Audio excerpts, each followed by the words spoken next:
हिंदू भाइयों को नमस्कार। आज हमारे राष्ट्रीय कांग्रेस पार्टी के अध्यक्ष खड़गे जी आपके बीच हमारे बीच पहुंचे हैं। सबसे पहले स्वागत करके हम लोग उसका सम्मान को बढ़ाएं। हमारे प्रदेश के प्रदेश अध्यक्ष अखिलेश जी भी साथ में आए हैं। हमारे बिहार के प्रभारी मोहन प्रकाश जी भी हैं। हमारे नासिर हुसैन साहब भी हैं और बिहार के दिग्गज सम्मानित कांग्रेस के सम्मानित लोग भी यहाँ मौजूद हैं और हमारे जो प्रत्याशी हैं डॉक्टर जावेद साहब भी मौजूद हैं। मैं ज्यादा आपसे समय नहीं लूंगा, सिर्फ इतना कहने के लिए आया हूँ, देश का हालात आप समझ रहे हैं, हमको समझाने का जरूरत नहीं है। आज तीन पार्टियां आज खुल करके मैदान में है, जिसको हम लोग देखते हैं कि टक्कर दे सकता है, लेकिन आपको फैसला करना होगा कि देश कहां जा रहा है। आपको देश बचाना है, ये नहीं कि किशनगंज को देख करके आपको वोट देना है। फलना कैंडिडेट अच्छा है तो फलना कैंडिडेट अच्छा है, वो चीज नहीं देखना है। आपको देश का सम्मान, देश का संविधान, देश का नक्शा बचाना है। यही कहा करके मैं आप लोगों से एक बात और कहने के लिए कहना चाहता हूं कि मैं जानता हूं कि आप लोग डॉक्टर जावेद से खिलाफ में हैं, मैं जानता हूं, लेकिन आपको डॉक्टर जावेद को नहीं देख करके वोट देना है। आपको वोट देना है कांग्रेस पार्टी को देना है।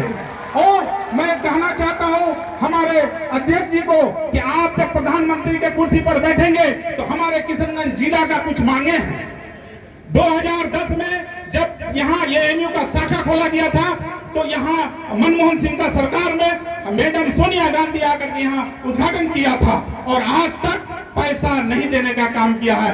मैं आपसे आग्रह करना चाहूंगा कि आप जब सरकार में बैठेंगे तो एएमयू का शाखा को आपको पैसा देना पड़ेगा। और हमारे लोकसभा में कम से कम 15 लाख सुरजापुरी बिरादरी, हिंदू मुस्लिम सिख ईसाई सब कोई सुरजापुरी जिसको बोलते हैं, उसमें आज तक हमारा एनेक्सर 1 में नहीं आ सका है।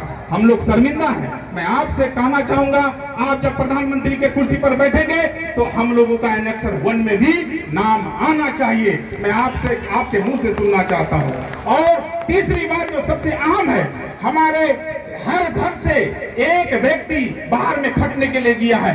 कम से कम 5 लाख लोग खटने के नियत से गया है, महाराष्ट्र, दिल्ली, हरियाणा।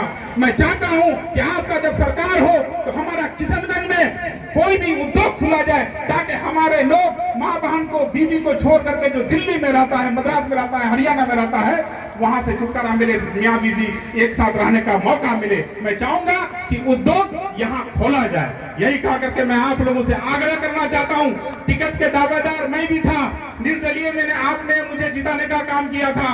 उसके बाद 3 टर्म यानी चौथी बार आपने मुझे एमएलए बनाने का काम किया और मैंने भी टिकट मांगने के लिए किया था। लेकिन जब वहां गए तो वहां कहा जो लोग थे हमारे जो मानने वाले थे, उन लोगों का कहना था, खास करके खड़गे जी कहा कि देखो कांग्रेस में जो सेटिंग एमपी रहता है उसका टिकट नहीं कटता है। लेकिन हालात यहाँ का मालूम था, फिर भी कांग्रेस का नियम है कि टिकट जिसका सेटिंग रहता है उसका टिकट नहीं कटता। मैं आपसे आग्रह करता हूं कि आपको डॉक्टर जावेद को नहीं देखना, आपको देश को बचाना है, संविधान को बचाना है। आप एक बार हाथ उठा करके कहिए कि कांग्रेस को वोट देंगे। आप हाथ उठा करके कहिए, मैं आप लोगों को मैं ये वचन लेता हूं और आप लोग गद्दारी नहीं करेंगे। आज से लग जाइए, कांग्रेस पार्टी को हम लोग को जिताना है, ना कि डॉक्टर जावेद को। डॉक्टर जावेद साहब का भी शिकायत है। मैं आपसे कहना चाहूंगा डॉक्टर साहब, आपका शिकायत है, आप क्षेत्र में नहीं आते हैं, आपको क्षेत्र में आना होगा। और मैं आप डॉक्टर साहब, मैं आपके हवाले से मैं वचन देता हूं कि डॉक्टर साहब आएंगे और आपका काम करेंगे। इसीलिए आपको वोट इधर उधर नहीं जाना है। इधर उधर जाएंगे तो बीजेपी जीत जाएंगे और बीजेपी जब जीत जाएंगे एनआरसी लग जाएगा, सीसीए लग गया है, एनपीआर लग जाएगा, फिर हम लोग कोई भाग के नहीं रहेंगे। इसीलिए अपने आप को बचाना है, कांग्रेस पार्टी को वोट देना। यही काम मैं रुखसत देता हूँ। अस्सलाम वालेकुम, नमस्कार।